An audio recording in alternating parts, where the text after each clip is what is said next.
नमस्कार. साहित्याच्या पारावर या साप्ताहिक अक्षर मैफलीत साहित्यावर भरभरून प्रेम करणाऱ्या रसिकांचं मी सुजाता शेणन मनपूर्वक स्वागत करते. आज साहित्याच्या पारावर आपण ज्यांच्याशी मनमोकळा संवाद साधणार आहोत त्या आहेत डॉक्टर निलिमा गुंडी आणि अंजली कुलकर्णी. या दोघीही लेखिकाही आहेत आणि कवयित्रीही आहेत. डॉक्टर निलिमा गुंडी यांचं पुस्तक आहे गतकाळाची गाज आणि अंजली कुलकर्णी यांचा कविता संग्रह आहे बदलत गेलेली सही. स्त्रीनं स्वतःच्या अंतरंगात डोकावून पहिल्यांदा कधी लिहिलं या प्रश्नाच्या उत्तराचा शोध घेतला तर सापडतं रमाबाई रानडे यांचं पहिलं स्त्रीलिखित आत्मचरित्र माझ्या आयुष्यातील आठवणी. 1910 मध्ये हे आत्मचरित्र प्रकाशित झालं. रमाबाई रानडे यांच्या बरोबरच आठवतात त्या लक्ष्मीबाई टिळक. लक्ष्मीबाई टिळक यांचं आत्मचरित्र स्मृतिचित्रे 1936 मध्ये ते प्रकाशित झालं. पण लक्ष्मीबाईंचा जन्म होता 1873 मधला. काळाचा किती विस्तीर्ण पट आपल्यासमोर उभा राहतो. आत्मचरित्राची 100 वर्ष आणि समाजाची 150 वर्ष एवढा विस्तीर्ण काळ गतकाळाची गाज या पुस्तकातून आपल्या समोर येतो. काळाच्या थोडं पुढे येऊया. 1970 मध्ये उषाताई डांगे यांनी पण ऐकतं कोण हे आत्मचरित्र लिहिलं. त्या लिहित असताना कॉम्रेड डांगे त्यांना म्हणाले होते, ही तर अशोक स्तंभावरची खरोष्ट्र लिपी आहे, ही कोण वाचणार? काळानंच या प्रश्नाचं उत्तर दिलं. त्या काळातही ती वाचली गेली, आजही वाचली जात आहे आणि पुढेही वाचली जाईल. 1975 हे आंतरराष्ट्रीय महिला वर्ष म्हणून जाहीर झालं. स्त्रियांच्या जगण्याचा आणि विचार करण्याचा पैसच बदलला. स्त्रीला स्वतःची सही मिळाली. सही म्हणजे तिचं अस्तित्वाचं भान, स्वत्वाची ओळख. स्त्रियांचं जगणं हे तोलाचं आहे, मोलाचं आहे. त्यांच्या पोतडीमध्ये अनुभव शिगोशी भरले आहेत. त्यांना संवेदनांचा गंध आहे. सामाजिक आणि सांस्कृतिक लेण्यांची ही अक्षरशिल्प आहेत. हे अक्षरशिल्प आज साहित्याच्या पारावर मनमोकळेपणाने मांडणार आहेत डॉक्टर निलिमा गुंडी आणि अंजली कुलकर्णी. गतकाळाची गाज या पुस्तकावर वाचक सहभाग नोंदवणार आहेत डॉक्टर आशुतोष पाटील आणि बदलत गेलेली सही यावर वाचक सहभाग नोंदवणार आहेत कवयित्री आश्लेषा महाजन. गतकाळाची गाज या पुस्तकाच्या लेखिका आहेत डॉक्टर निलिमा गुंडी. मराठी साहित्याच्या चिकित्सक अभ्यासक. शाळेमध्ये 8वीत असताना घडलेला एक प्रसंग. मराठी हा निलिमाताईंचा आवडीचा विषय. या विषयामध्ये त्यांना परीक्षेमध्ये नुसते चांगलेच नाही तर भरघोस गुण मिळाले. हे गुण वडिलांना दाखवल्यानंतर कौतुक तर सोडाच, वडिलांनी शाळेला पत्र लिहिलं. पेपरचा फेरविचार करावा असंही नमूद केलं. शाळेनं उत्तर पाठवलं, पेपर उत्तमच आहे, फेरविचाराची गरज नाही. BA ला असताना तर त्या विद्यापीठामध्ये सर्व विषयात सर्वप्रथम आल्या. MA लाही सुवर्णपदक. BA आणि MA ला सुवर्णपदक प्राप्त केल्यानंतर वडिलांना लोक प्रश्न विचारू लागले, आता तुम्ही काय विद्यापीठाला पत्र पाठवणार आहात? गुण मिळवून परीक्षार्थी होण्यापेक्षा ज्ञान संपादन करून विद्यार्थी व्हा, हा वडिलांनी नकळत रुजवलेला संस्कार होता. या संस्काराच्या जोरावरच निलिमाताई गेली 40 वर्ष साहित्य लेखन करत आहेत. 500हून अधिक ग्रंथांचं केलेलं परीक्षण हा तर आदर्श वस्तुपाठच म्हणावा लागेल. वाचन, आकलन, मनन, चिंतन, आस्वाद, संशोधन ही सारी भाषिक कौशल्य सांभाळत निलिमाताईंनी 25हून अधिक पुस्तकांची निर्मिती केली आहे. कविता, बालकविता, ललित, वैचारिक, संशोधन असे साहित्याचे विविध प्रकारही त्यांनी हाताळलेले आहेत. स्त्रीचं मनोविश्व आणि भावविश्व हे त्यांचे खास आवडीचे विषय. लाटांचे मनोगत हे त्यावरच आधारित असलेलं समीक्षात्मक पुस्तक तर स्त्री साहित्याचा मागोवा खंड 1 आणि 2 याचं संपादन याची साक्ष देतात. निलिमाताईंना 2 राज्य पुरस्कार आणि अन्य 15 पुरस्कारांनी सन्मानित केलेलं आहे. या लिहित्या हातांचं मनोगत त्यांच्याचकडून ऐकूया डॉक्टर निलिमा गुंडी.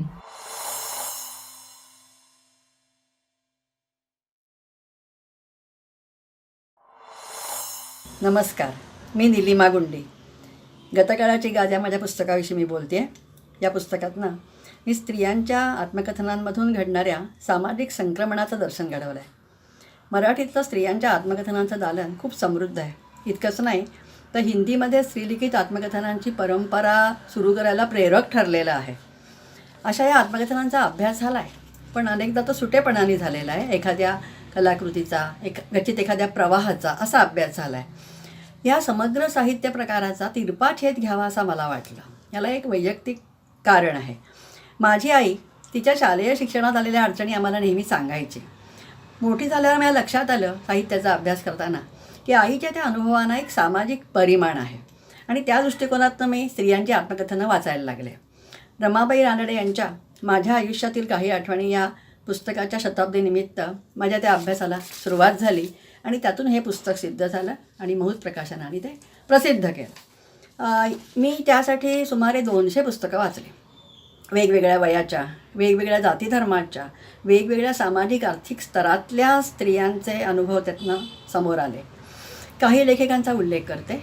लक्ष्मीबाई टिळक, बाया कर्वे, इंदिराबाई वाडीकर, मुक्ता सर्वगोड, कमलाबाई अष्टपुत्रे, उषाताई डांगे, आशालता सावे, सुनीता देशपांडे, उर्मिला पवार, माधवी देसाई, बेबी कांबळे, जनाबाई गिऱ्हे, नसीमा हुरजूक, मंगला केवळे, मेहरुन्निसा दलवाई, इंदुमती जोंधळे, अनसुया लिमये, सुधा वर्दे, सुशीला महाजन, गोदावरी परुळेकर, खातूनबी मत्तिकोप, शोभा फडणवीस, कमल पाध्ये, आशा अपराध, तस्नीम पटेल, संगीता धायगुडे, कितीतरी. वैशाली हळदणकरनी तथाकथित प्रतिष्ठेचा बागुलबुवा झुगारून बार बाला लिहिला. लेखन वाचनाच्या परिघाबाहेर ज्यांचे अनुभव शब्दांकनाद्वारे आलेत, उदाहरणार्थ कृष्णाबाई सुर्वे यांचं मास्तरांची सावली. मी काही अनुवादित पुस्तकांचाही विचार केला आहे. उदाहरणार्थ एदिलाबाई गायतोंडे, कौसल्या बैसंत्री यांची आत्मकथनं. इतकंच काय, इंदुमती तेंडुलकर आणि शांताबाई हिरलेकर यांच्या अप्रकाशित आत्मकथनाचा प्रकाशित झालेला थोडासा अंश तो सुद्धा मी लक्षात घेतला. या अनुभवांच्या खालचा स्त्री जाणीवेचा अंतःप्रवाह शोधण्यात मला रस होता आणि त्यातून जो प्रकट होत होता तो सामाजिक स्थित्यंतराचा उठावाचा नकाशा तो मला खुणावत होता.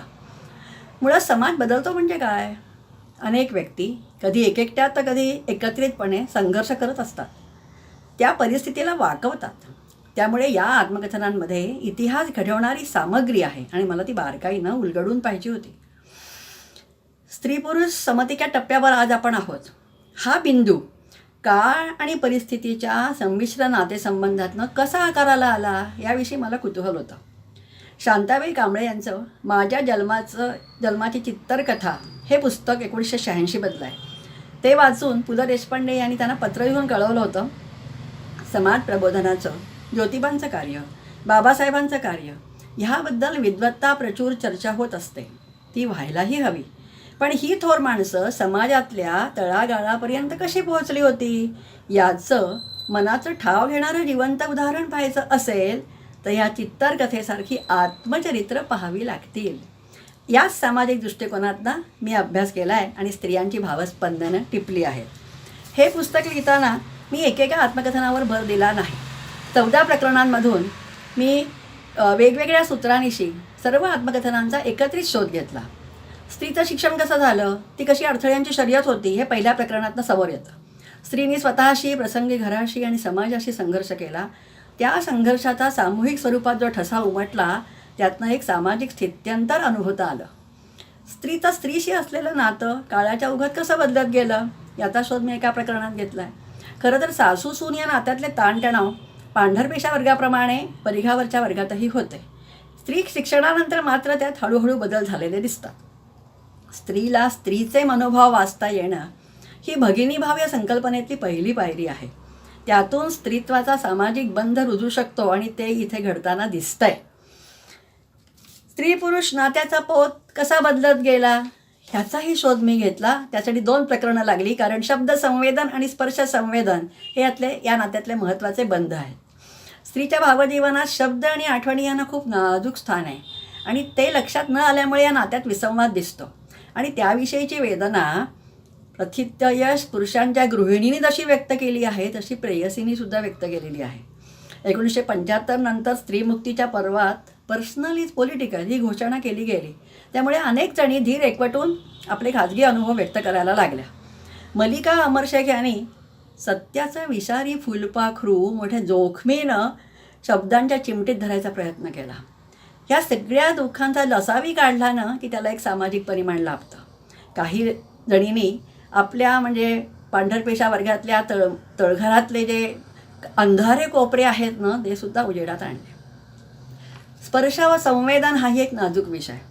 स्त्रीला पतिसहवासापासून वंचित ठेवण्याचे प्रयत्न नाना प्रकारे केलेले दिसतात. पतिपत्नी या नात्यात प्राकृतिक प्रेरणांना सांस्कृतिक घाट द्यायचा प्रयत्न असतो. यात काहींना यथास्थित चोप हाच स्पर्शभोग अनुभवायला लागला आहे. काहींना बलात्काराचं पुरुषी हत्यार अनुभवायला लागलं आहे. क्वचित काहींनी स्पर्शाबाबतचा नकाराधिकार ठामपणे बजावलेलाही दिसतो. स्त्रीची रतिप्रतिमा म्हणजे मिलनाच्या वेळचा अनुभव धीटपणे व्यक्त करण्याचाही प्रयत्न दिसतो.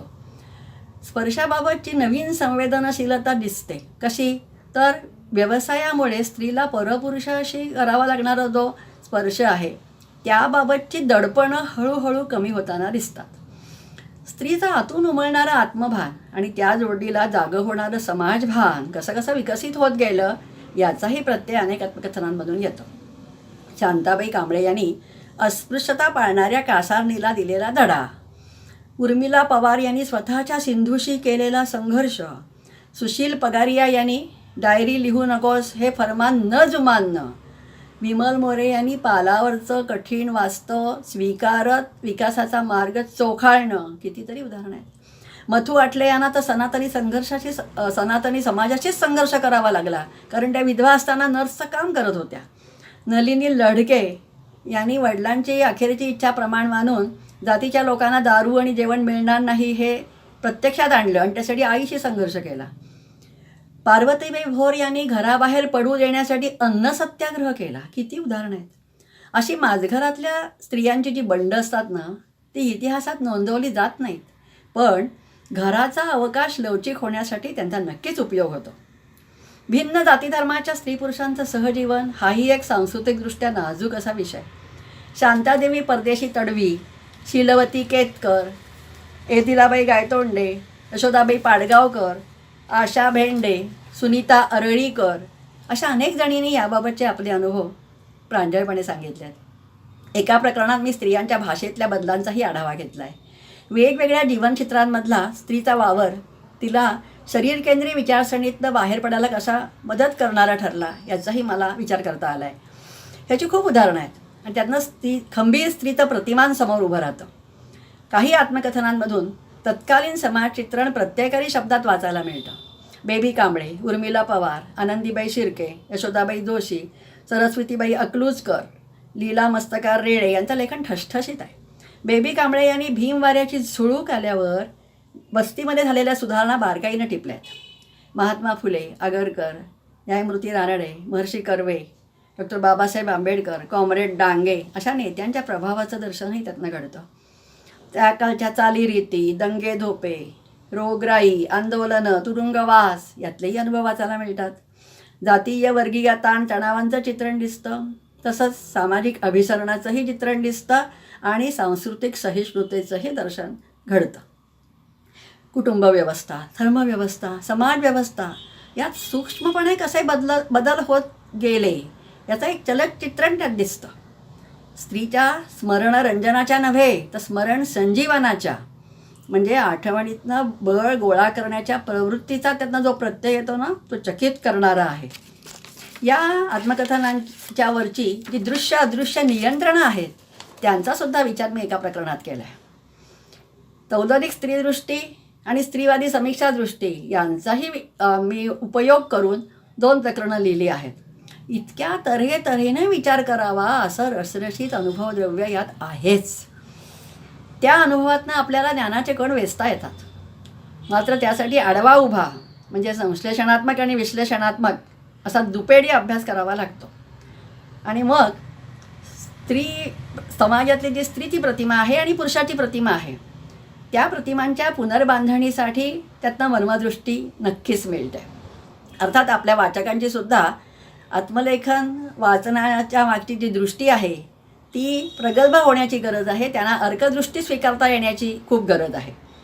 एकेकाळची हू की चू न करणारी आदर्श स्त्री प्रतिमा आज नक्कीच बदलते आहे. सुशील पगारिया म्हणतात, मी नाही कुणाची. यशोधरा गायकवाड म्हणतात, माझी मी. नीलू निरंजना गवाणकर म्हणते की मला विश्वनागरिक व्हायचं आहे. हा बदल नक्कीच आश्वासक आहे. शेवटी मला विजया मेहता यांच्या झिम्मामधलं एक अवतरण सांगावंसं वाटतं. त्या म्हणतात, थोरली आई, बायजा आणि मी, अशा आमच्या 3 पिढ्या. आम्हा तिघींच्या बालपणात किती फरक. लग्नात थोरली आई 3 वर्षांची, बायजी थोडीफार शिकलेली आणि 12 वर्षांची. माझ्या पहिल्या लग्नाच्या वेळी म्हणजे 1959 साली मी MA झाले होते आणि 24 वर्षांची घोडनवरी म्हणून बोल्यावर उभी राहिले. कसा काय झाला बदल? तर आम्ही तिघीही महाराष्ट्रात जन्माला आलो. महाराष्ट्रात अनेक सामाजिक राजकीय चळवळी झाल्या. हे माझ्या मते सर्वात महत्त्वाचं कारण.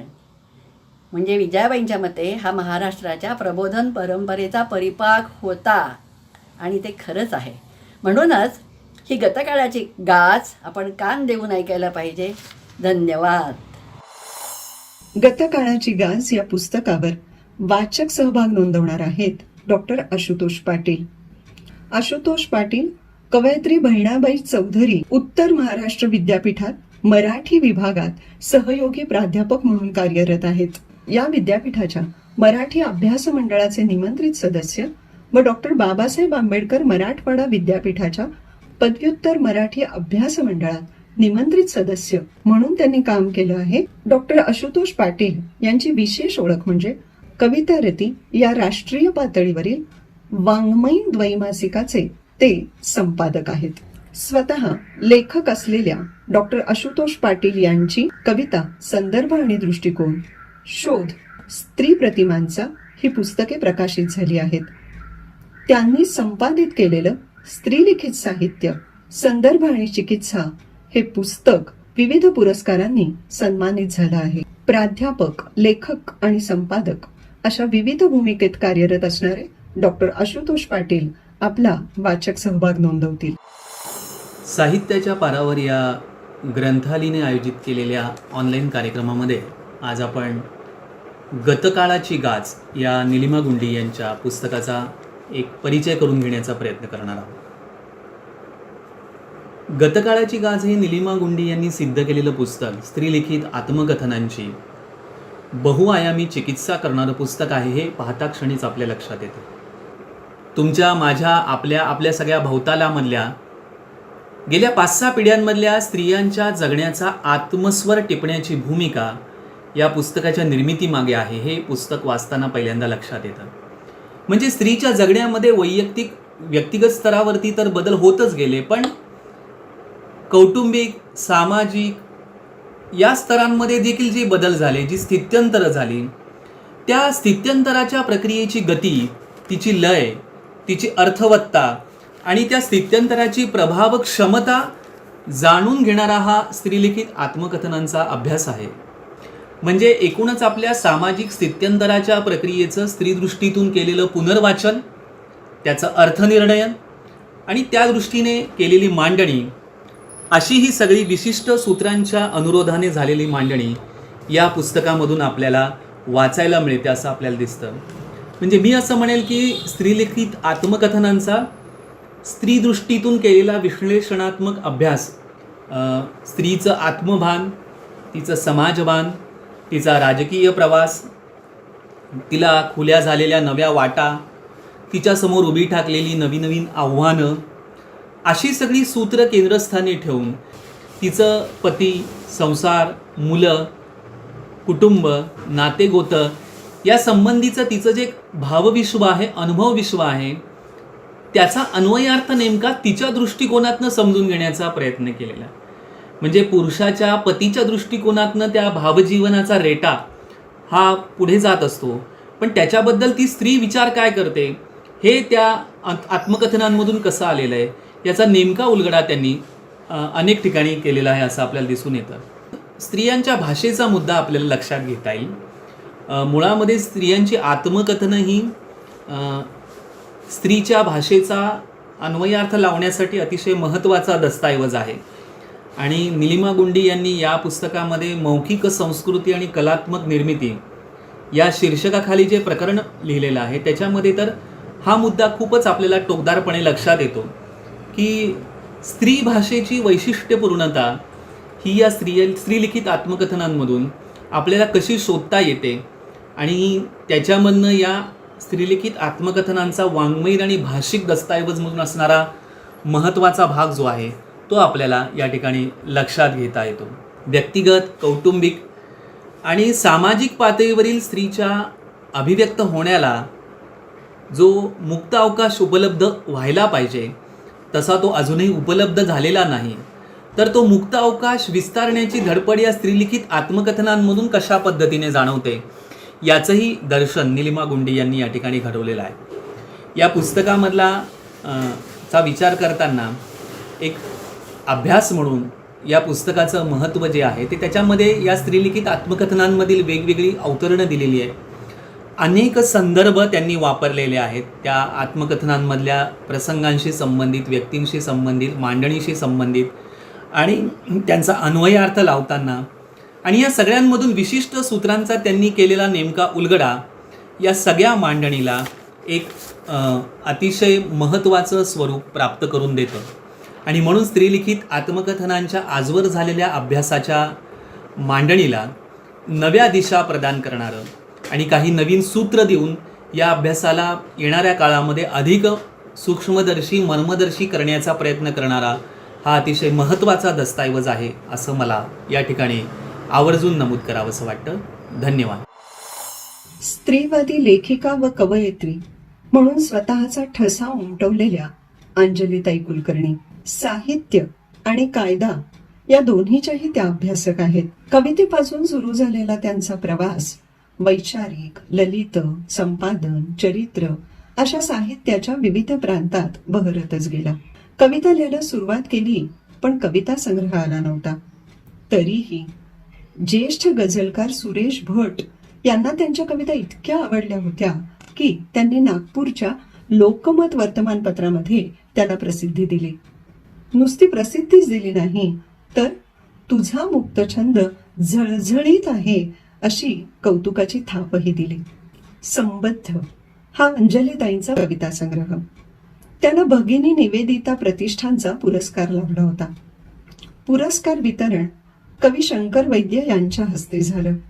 त्या पुरस्कार वितरणामध्ये शंकर वैद्य म्हणाले, तुमच्या मुक्तछंदाला आंतरिक लय आहे.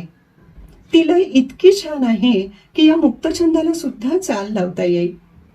ही लय सांभाळा.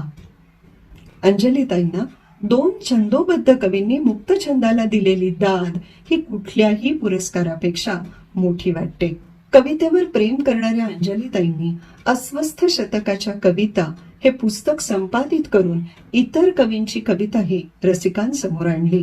कवीच्या ठायी असलेली तरलता आणि संवेदनशीलता जपत हृदयस्पर्शी आणि संभ्रमाच्या पाण्यात गटांगळ्या या ललित लेखनाचीही निर्मिती केली. स्त्रियांचं जगणं म्हणजे प्रश्नांचं मोहोळच. या मोहोळाला स्त्री स्वत्वाचा शोध आणि स्त्री प्रश्न एक आवर्त या वैचारिक लेखसंग्रहातून वाट करून दिली. अंजलीताईंच्या 2 कविता संग्रहांना राज्य पुरस्कार लाभलेले आहेत. अन्य लेखनासाठी एकूण 18 पुरस्कार त्यांना मिळालेले आहेत. कविता हा श्वास असलेल्या अंजलीताई बदलत गेलेली सही या त्यांच्या कविता संग्रहावर आपल्याशी संवाद साधणार आहेत.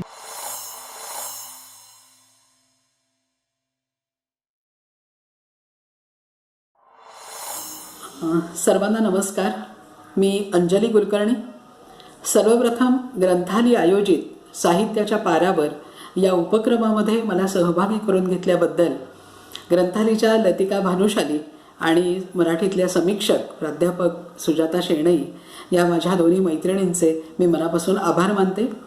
ग्रंथालयाने माझे संबद्ध आणि बदलत गेलेली सही हे 2 कविता संग्रह यापूर्वीच प्रकाशित केलेले आहेत. त्यामुळे ग्रंथालय परिवारामधलीच मी एक सभासद आहे आणि आज हा घरचाच कार्यक्रम आहे अशी माझी भावना आहे.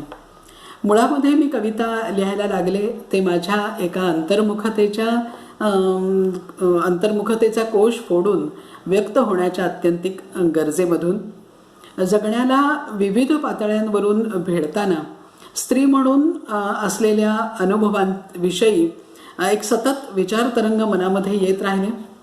भोवताली सर्वत्र रमलेल्या आणि पिचलेल्या स्त्रियांचं जगण्याचं निरीक्षण करता करता स्त्रिया हा माझ्या संवेदन विश्वाचा, माझ्या भावविश्वाचा अपरिहार्य भाग कशा बनल्या हे मला देखील कळलं नाही. मी करत असलेल्या अल्पस्वल्प सामाजिक कामामुळे आणि या संदर्भातल्या वाचनामुळे माझी एक भूमिका, माझी एक दृष्टी कालौघामध्ये तयार होत गेली आणि ते अर्थातच कवितेच्या सोबतीनं हे घडत गेलं. त्यामुळे कवितेमध्ये आपसुकच या सगळ्याचं प्रतिबिंब उमटत राहिलं. 2009 साली माझा बदलत गेलेली सही हा कविता संग्रह प्रकाशित झाला. त्याच्या अगोदरच्या मी एक स्त्रीजातीय अस्वस्थ आत्मा आणि संबद्ध या संग्रहातल्या कवितांपेक्षा या कविता थोड्या वेगळ्या होत्या. खरं तर हा सगळा आत्मशोधाचाच प्रवास होता किंवा आहे आणि वेगवेगळ्या टप्प्यांवरती वेगवेगळ्या पद्धतीनं तो सुरू आहे आणि त्या प्रवासामध्ये गवसणाऱ्या गोष्टी देखील थोड्या थोड्या वेगळ्या आहेत. एक प्रकारे जगण्याचं डिकोडिंगच कवी करत असतो आणि मी देखील तेच आत्तापर्यंत करत आलेले आहे. जगणं समजून घेण्याच्या, जगण्याची उकल करण्याच्या प्रयत्नामध्ये लिहिणं हे जगण्याच्या अधिकाधिक जवळ नेऊन ठेवत व्यक्त होण्याचा हा माझा प्रवास आजही सुरू आहे. तो किती सफल आहे हे मला माहिती नाही, परंतु तो कसा झाला हे मी निश्चितपणे आपल्याला सांगू शकते. मुळामध्ये बदलत गेलेली सही हे कविता संग्रहाचं शीर्षकच मुळी या आत्मशोधाच्या ध्यासाचं प्रतीक आहे. कारण सही म्हणजे आपली सेल्फ आयडेंटिटी, आपली स्व ओळख. परंतु स्त्रिया ह्या किती शिकल्या, सवरल्या, कमावत्या झाल्या तरी देखील त्यांचा स्व ओळखीचा हा संघर्ष आजही जारी आहे असं आपल्याला दिसतं. या दुय्यमतेची ठसठस माझ्या सगळ्याच कवितांमध्ये भरून राहिलेली आहे. या कविता संग्रहातल्या सगळ्या कविता या मुख्यतः 2 आशयसूत्रांच्या भोवती फिरताना आपल्याला दिसतात. एकतर जागतिकीकरणानंतर समाजाचा संपूर्ण बदललेला चेहरा मोहरा त्याचा वेध या कविता संग्रहात मी घेण्याचा प्रयत्न केलेला आहे. आणि दुसरं म्हणजे किंवा तेच पहिलं आहे की माझे स्त्रीलक्षी अनुभव विश्व. या अनुभव विश्वाविषयी बोलताना मला असं सांगावंसं वाटतं की माझ्या कवितांमध्ये स्त्रीवादाच्या काही छटा आपल्याला निश्चितपणे सापडतील. उदाहरणार्थ या पुरुषप्रधान व्यवस्थेमध्ये स्त्रिया ह्या स्त्री म्हणून आणि पुरुष म्हणून घडवले जातात आणि त्यातून पुरुषांमध्ये वर्चस्ववादी भावना ही बळावत जाते. आपण पुरुष आहोत म्हणून आपण श्रेष्ठ आहोत ही एक वर्चस्वाची भावना आणि त्यातून स्त्रियांना दुय्यम लेखणं, स्त्रियांकडे तुच्छतेनं बघणं ही वृत्ती आपल्याला दिसते. अगदी उच्चशिक्षित किंवा मोठ्या पदांवरती काम करणाऱ्या स्त्रियांच्या बद्दल देखील अपशब्द बोलले जाणं हा एक अनुभव आपल्याला सार्वत्रिक पद्धतीनं दिसतो. ही खंत माझ्या एका कवितेमध्ये मी व्यक्त केलेली आहे. ऑफिसातला शिपाई देखील करू शकतो तिच्या कथित अधपतनावर शिक्कामोर्तब, थुंकीसारखे 4 शब्द उडवून, असं मी म्हटलं आहे. दुसरं म्हणजे स्त्री पुरुष नात्याचा विविधांगी शोध हा देखील माझ्या आस्थेचा एक विषय राहिलेला आहे. स्त्री पुरुष नात्यामध्ये देखील एक छुप्या वर्चस्ववाद, छुपा एक सत्ता संघर्ष असतो आणि तो नात्यांमध्ये ताण निर्माण करतो. हा ताण माझ्या काही कवितांमध्ये मी पकडण्याचा प्रयत्न केलेला आहे, जसं की सीसॉ गेमसारखी कविता किंवा अपरिहार्य छुप्या ह्या शीर्षकाची कविता त्याच्यामध्ये सापडू शकतो. पुरुषांमधला हा वर्चस्ववाद कित्येक वेळेला स्त्रियांच्या संदर्भात हिंसेला जन्म देतो. आपल्याकडे स्त्रियांच्या संदर्भात हिंसा ही इतकी कॉमन गोष्ट आहे की कुटुंबाच्या आणि सार्वजनिक जीवनाच्या पातळीवरती आपल्याला बलात्कार, हिंसाचाराच्या कितीतरी घटना घडताना आपल्याला दिसतात. खरं तर हा सिलसिला, हिंसेचा हा सिलसिला अगदी पुरातन काळापासून सुरू आहे आणि आज देखील आपल्याला अगदी कोपर्डी, न्यू कोपर्डे, खैर लांजी, निर्भया तिथपासून अगदी आजच्या हाथरसपर्यंतच्या घटनांमध्ये आपल्याला तो दिसतो. त्याच्यामध्ये जातीयवादाचे देखील पैलू मिसळलेले असतात आणि हिंसा ही केवळ शारीरिकच असते असं नाही, तर कित्येक वेळेला तोंड दाबून बुक्क्याचा मार अशी ती मानसिक स्वरूपाची देखील असते आणि वर्चस्व गाजवण्यासाठी असते. हा आशय माझ्या सुईबाईसारख्या कवितांमधून मी मांडलेला आहे. सुईसारखीच स्त्री देखील सतत संसारामध्ये काही ना काही सांधत, शिवत, जोडत आणि ठिगळं लावत सगळं सांधण्याचा प्रयत्न करत असते, परंतु तिला पुरुषी वर्चस्ववादाला किंवा हिंसाचाराला सामोरं जावं लागतं. दुसरं म्हणजे स्त्रीवाद हा केवळ पुरुषांच्या विरोधातच आहे असं नाही, उलट पुरुषांच्या बरोबर एक परस्पर संवाद आणि समंजस स्त्री जीवनाची आस स्त्रियांना असते. स्त्रियांच्या मनाच्या तळातल्या या काही हळुवार तरल अपेक्षा टिपण्याचा प्रयत्न मी माझ्या या कविता संग्रहामध्ये केलेला आहे. मला असं वाटतं की मुक्तीचा ध्यास हे माझ्या कवितांचं मुख्य आशय केंद्र आहे. अमुक एका गोष्टीपासून मुक्ती नव्हे, परंतु मुक्त असण्याची जाणीव ही मला महत्त्वाची वाटते. आदिम वृत्तींचा पगडा आणि संस्कृतीच्या नावाखाली येणारा पाळीवपणा हे दोन्ही नाकारून निखळ माणूसपणाचा ध्यास माझ्या कवितांमध्ये आपल्याला सापडेल. या संदर्भातल्या कित्येक वेळासारख्या काही कविता आपल्याला त्याच्यामधून हे सूत्र आपल्याला दिसेल. याच संदर्भामध्ये मला आणखी एक मुद्दा मांडावासा वाटतो. स्त्री दुःखाची नेमकी दुखरी नस कोणती आहे याचा शोध घेता घेता माझ्या असं लक्षात आलं की समाजाच्या स्त्रियांच्या बद्दलच्या अपेक्षा आणि स्त्रियांच्या स्वतःच्या जगण्याकडून असलेल्या अपेक्षा याच्यामधल्या प्रचंड दरी ही खरं तर स्त्री दुःखाचं मोठं कारण आहे. खरं ती सुद्धा एक व्यक्ती आहे, ती सुद्धा एक माणूस आहे, तिच्यासुद्धा जगण्याच्या काही आशा, आकांक्षा, काही कल्पना, काही स्वप्न असतात, परंतु समाज मात्र तिला तिची स्वप्न, तिच्या आशा आकांक्षा पूर्ण करण्याचा अवकाश तर तिला देत नाहीच, परंतु स्वतःच्या सेवा आणि उपभोगासाठी तो तिला स्वतःशी करकचून बांधून ठेवतो. हा खरा स्त्री जीवनामधला एक मोठा पेच आहे असं मला वाटतं आणि हा पेच मी जगातली आणि मी माझ्या मनातली अशा काही कवितांमधून हा पेच मांडण्याचा मी प्रयत्न केलेला आहे. तसंच बदाम राणी चौकट राणी यासारख्या कवितेमध्ये मला बनायचे नसते चौकट राणी किंवा बदाम राणीसुद्धा, मला बनायचे नसते चौकट राणी किंवा बदाम राणीसुद्धा, मला हवे असते समंजस स्त्री जीवन, मला हवे असते समंजस सहजीवन, पण मला कुठल्याच राजाची राणी म्हणून राहायचे नसते, मला माणूस म्हणून जगायचे असते. असा एक उद्गार मी काढलेला आहे. मला असं वाटतं की पुरुषांनी स्त्रियांच्या भावविश्वातील या काही तरल अपेक्षा जर समजून घेतल्या तर स्त्री पुरुष नात्याचा एक सुंदर गोफ स्त्री पुरुषांमध्ये गोफला जाईल आणि भविष्यामध्ये समग्र स्त्री पुरुष नात्यामध्ये असा एक समंजस सुंदर नात्याचा गोफला जावा अशी एक अपेक्षा मी या निमित्तानं व्यक्त करते आणि पुन्हा एकदा संयोजकांचे आभार मानून थांबते. धन्यवाद. कविता, कथा, ललितलेख, बालकुमारांसाठी साहित्य लिहिणाऱ्या कवयित्री आश्लेषा महाजन. बदलत गेलेली सही या कविता संग्रहावर त्या वाचक सहभाग नोंदवत आहेत. शब्द पल्लवी ते रक्तचंदन हा त्यांचा काव्याचा प्रवास. दिगंतराची धून अलीकडेच प्रसिद्ध झालेला मुक्तक संग्रह त्यांच्या काव्य प्रतिभेची वैशिष्ट्य दाखवून देतो. 7वी ते 10वीच्या पुस्तकात त्यांच्या कविता समाविष्ट आहेत.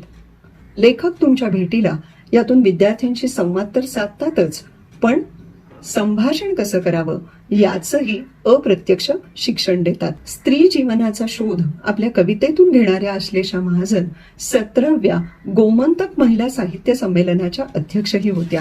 त्यांच्या ललित लेखनाला, कविता संग्रहाला आणि बाल साहित्यालाही विविध पुरस्कारांनी गौरवलं गेलेलं आहे. विविध कार्यक्रमांचं संहिता लेखन आणि सादरीकरण त्या अतिशय उत्तम पद्धतीनं करतात. कवितेवर आणि भाषेवर मनपूत प्रेम करणाऱ्या आश्लेषा महाजन बदलत गेलेली सही यावर वाचक सहभाग नोंदवतील. आश्लेषा महाजन. नमस्कार. बदलत गेलेली सही हा कवयित्री अंजली कुलकर्णी यांचा या नव्या शतकातील स्थित्यंतराचा उभा, आडवा, तिरपा छेद घेणारा महत्वाचा काव्यसंग्रह आहे.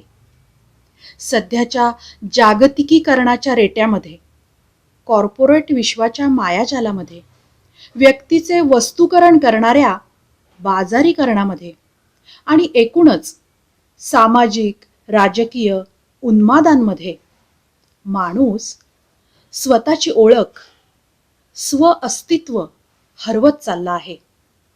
तो यंत्रवत झाला आहे. अल्गोरिदम याच्या भूलभुलैयात अडकल्यानं खाजगीकरणातही हरपून बसला आहे. अशा अपरिहार्य ग्लोबल कोलाहलातल्या हरवलेपणाला चिमटीत, शब्दात पकडणारी अशी ही भेदक कविता आहे. एकीकडे ह्या वेगवान आदळणाऱ्या समाज माध्यमांची वादळं पेलत असतानाच स्त्री म्हणून पुरुषसत्ताक जुनाट सत्ता संघर्षातही तिला स्वपण, आपलंपण, आपलं अस्तित्व जपायचं आहे, नव्हे शक्यतो सिद्धही करायचं आहे. तर असा हा सरकता फिरता वर्तमान काळ अंजली कुलकर्णींच्या कवितेनं प्रभावीपणे चित्रित केलेला आहे. आजच्या या साहित्याच्या पारावर डॉक्टर निलिमा गुंडी आणि अंजली कुलकर्णी यांनी सहज संवाद साधला. याबद्दल या दोन्ही लेखिकांचे आणि कवयित्रींचे मनपूर्वक आभार. वाचक सहभाग म्हणून सहभागी झालेले डॉक्टर आशुतोष पाटील आणि आश्लेषा महाजन यांचेही मनपूर्वक आभार. ही अक्षर मैफल दर शुक्रवारी अशीच चालू राहणार आहे. हा कार्यक्रम ग्रंथाली वॉच या FB पेजवर आणि वैभव महाराष्ट्राचे या YouTube चॅनलवरही पाहता येतील. साहित्याचा आस्वाद घेऊया, शब्दांमध्ये रमूया, पुन्हा पुन्हा भेटूया. धन्यवाद.